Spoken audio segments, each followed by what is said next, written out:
요한계시록 특강 27번째 일곱인을 떼시는 어린 양 첫 번째 시간. 요한계시록 6장 1절로 8절.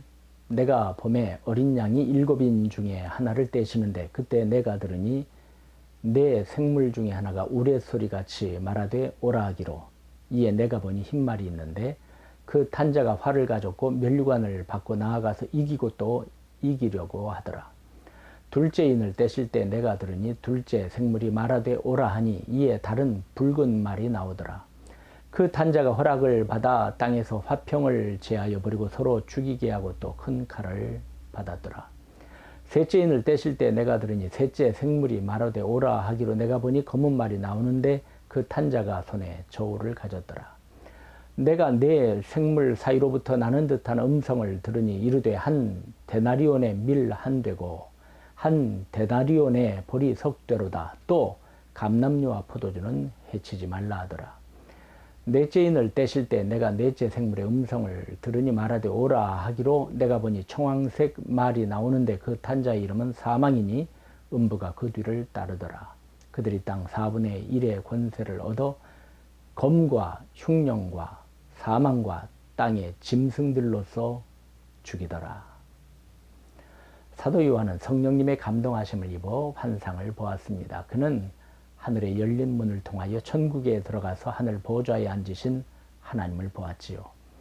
보좌 앞에 하나님의 7명 즉 성령님이 계셨고 24 장로들이 24 보좌에 앉아 있었습니다. 내 생물의 밤낮 쉬지 않고 찬양하는 그 찬양 소리와 함께 24 장로들이 하나님께 영광과 존귀와 감사를 돌리는 천상에서의 예배 장면을 본 것입니다. 그리고 요한은 하늘 보좌에 앉으신 하나님께서 오른손에 두루마리를 가지고 계신 것을 보았습니다. 그 두루마리 책은 이후에 마땅히 일어날 일들이 기록된 것으로 아무도 볼 수 없게 7개의 도장이 찍혀 봉해져 있었습니다. 요한은 그 두루마리 책을 펴서 보고 싶었습니다. 왜냐하면 그래야 앞으로 되어질 일을 알고 준비하는 것 아닙니까? 그런데 그 누구도 그 두루마리 책을 펼 자가 없었지요. 그래서 울었습니다. 그런데 장로 중에 한 사람이 울지 말아라. 예수님께서 그 봉인을 떼실 것이라고 일러 주셨지요. 요한이 보았더니 전에 죽임을 당한 듯한 흔적이 있는 어린 양이 있는데 그 어린 양에게는 7뿔과 7눈이 있습니다. 어린 양에게 무한한 권세와 성령님의 역사가 함께 하심을 나타내는 것이죠. 우리 주 예수 그리스도를 요한 사도는 본 것입니다. 주님께서 하나님의 오른손에서 두루마리 책을 받자 네 생물과 24 장로가 새 노래를 부르고 그 수가 만만이요 천천이나 되는 많은 천사가 하나님을 찬양하는 것을 보고 들을 수 있었습니다. 그리고 사도 요한은 어린 양이 7인 중에 하나를 떼시는 것을 보았는데 바로 그때 네 생물 중에 하나가 천둥 소리 같은 음성으로 오라 합니다. 흰말이 보였고 그 탄자가 머리에 면류관을 쓰고 활을 가지고 있었는데 더 큰 승리를 거두기 위해 달려나가고 있는 것입니다. 자, 그럼 말은 무엇을 의미하는 걸까요? 다리오 왕 제2년 11째 달에 여호와의 말씀이 스가랴 선지자에게 임했는데 선지자가 보니 붉은 말, 자줏빛 말, 흰말들로 이루어진 기마대가 보였습니다. 스가랴 선지자가 천사에게 묻습니다. 이들이 무엇입니까? 그때 화석류 나무 사이에 서 있는 자가 대답하기를 이는 하나님께서 땅에 두루 다니라고 보내신 자들이다 라고 했어요. 스가랴 1장에 있는 말씀이에요. 그리고 스가랴 6장에는 네 병거가 구리로 된 산 사이에서 나오는데 첫째 병거는 붉은 말들이 끌고 있었고 둘째 병거는 검은 말들이, 셋째 병거는 흰 말들이, 넷째 병거는 어룽지고 건장한 말들이 끌고 있는 것이 보였습니다. 스가랴 선지자는 하도 이상해서 이것들이 무엇입니까? 라고 물으니 천사가 대답하는데 이는 하나님의 네 바람인데 온 세상에 주 앞에 서 있다가 나가는 것이라고 가르쳐 주었어요. 스가랴에 있는 말씀들을 종합해 보면 말들은 하나님의 뜻을 이루시기 위하여 하나님께서 부리시는 영적 존재라는 것을 알 수 있습니다. 자, 계시록으로 돌아갈까요? 첫째 인을 어린 양이신 예수님께서 떼시니 흰말이 출현했습니다. 흰말은 무엇을 위하여 나타났을까요?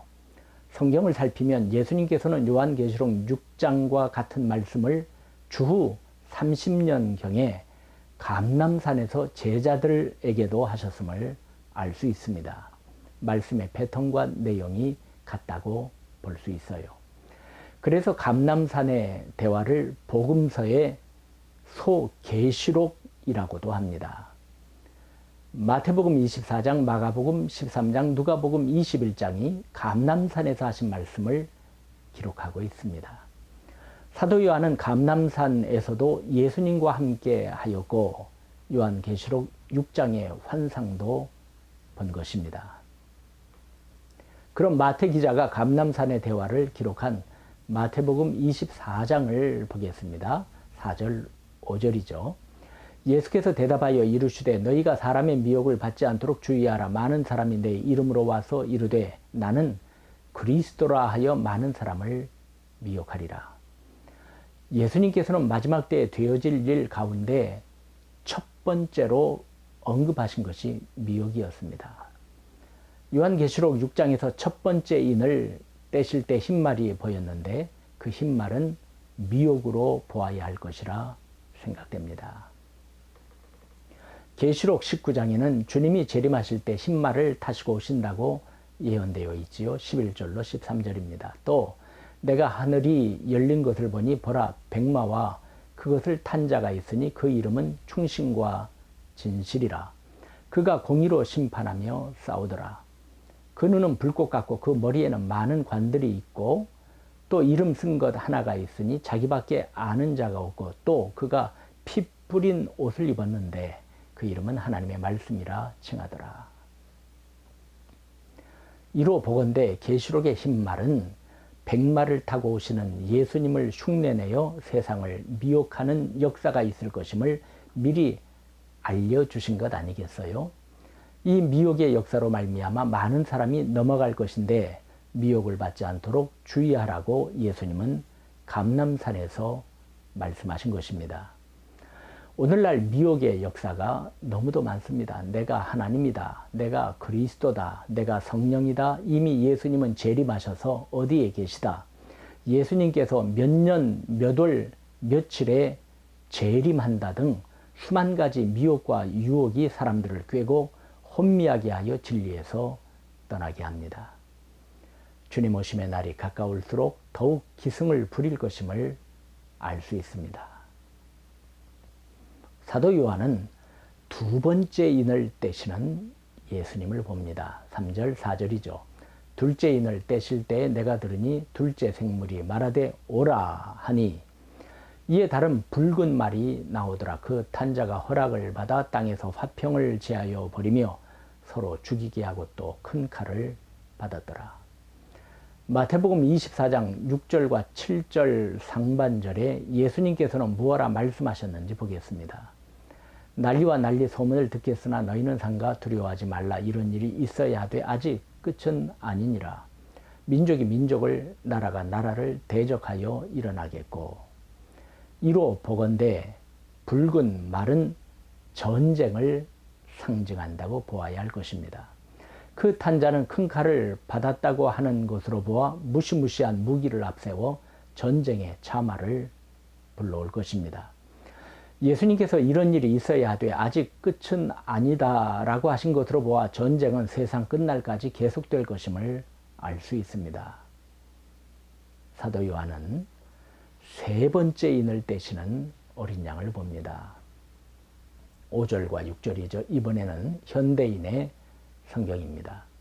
어린 양이 셋째 봉인을 떼실 때 나는 셋째 생물이 오너라 하고 말하는 소리를 들었습니다. 그래서 내가 보니 검은 말 한 마리가 있고 그 위에 탄 사람은 손에 저울을 들고 있었습니다.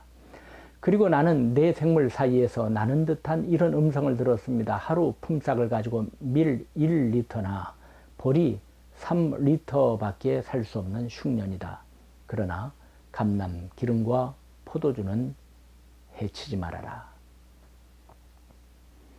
예수님께서는 감람산에서 이를 어떻게 말씀하셨나요? 마태복음 24장 7절 하반절엔 곳곳에 기근이 있으리니 라고 하셨습니다. 전쟁 후에 기근이 흔히 있었지요. 전쟁통에 곡식을 재배하기란 어렵고 앞으로 많은 사람들이 현대전 후에 토양의 오염, 기후 대기의 변화까지 염려하지 않습니까? 만약 부분적인 핵 전쟁과 같은 것이 일어난다면 그로 인한 기근이야 말할 나위 없을 것입니다. 그러한 속에서도 감람류와 포도주는 해치지 말라는 음성을 들었죠. 저는 이 말씀에 근거하여 극심한 기근 가운데서도 하나님의 백성들을 그릿 시내가와 사르밧의 엘리야처럼 보호하시고 돌보시는 하나님의 손길이 있을 것으로 봅니다. 이제 예수님께서 넷째 인을 떼십니다. 7절과 8절이죠. 넷째 인을 떼실 때 내가 넷째 생물의 음성을 들으니 말하되 오라 하기로 내가 봄에 청황색 말이 나오는데 그 탄자의 이름은 사망이니 음부가 그 뒤를 따르더라. 그들이 땅 4분의 1의 권세를 얻어 검과 흉령과 사망과 땅의 짐승들로서 죽이더라. 말탄자의 이름은 사망이라 했고 음부가 그 뒤를 따른다는 표현으로 볼 때 큰 지진이 아닐까 싶어요. 민수기 16장에 보면 반역을 일으킨 고라를 비롯한 자들을 땅이 그 입을 열어 삼킨 것을 산채로 수월에 빠지며 땅이 그 위에 덮였다고 표현하였지 않습니까? 음부와 수월은 같은 의미라 봅니다. 예수님께서는 마태복음 24장 7절 하반절에서 지진이 있겠다고 예언하셨지요.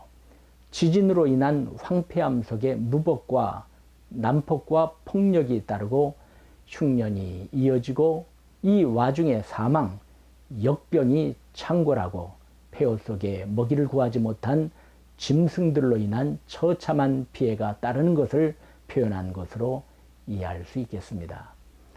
마가복음 13장 8절에는 이와 같은 일들은 재난의 시작이라고 하였습니다. 사명의 동력자들이요.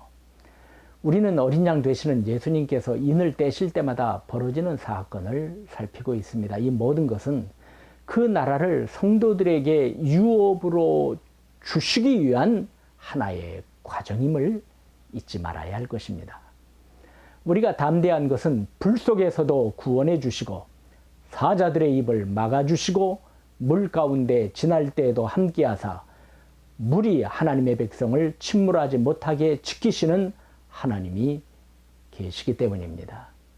시편 50편 15절에는 환난 날에 나를 부르라 내가 너를 건지리니 내가 나를 영화롭게 하리로다 라고 하였습니다. 베드로 사도는 베드로후서 3장 14절에 권면하고 있습니다. 그러므로 사랑하는 자들아 너희가 이것을 바라보나니 주 앞에서 점도 없고 흠도 없이 평강 가운데서 나타나기를 힘쓰라. 그렇습니다. 오늘에 충실하면서 내일을 준비합시다. 7인을 떼시는 주님의 손 꼭 붙잡고 광야와 같은 이 땅을 통과하여 그 나라를 유업으로 받는 주님의 자녀 되시기를 간절히 축원드립니다.